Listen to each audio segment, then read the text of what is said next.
use this to pour the cement right here, and I use this to tap it down, and this container to wash it, 20-gallon trash can, and this will hold the drill while I drill the cement.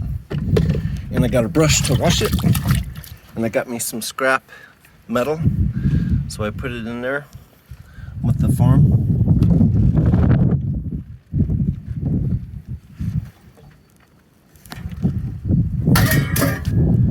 I got me some tools here.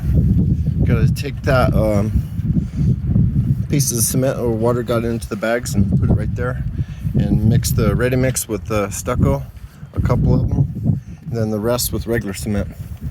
Cool. And I'll put the stucco mix on this side. Cool. Have a good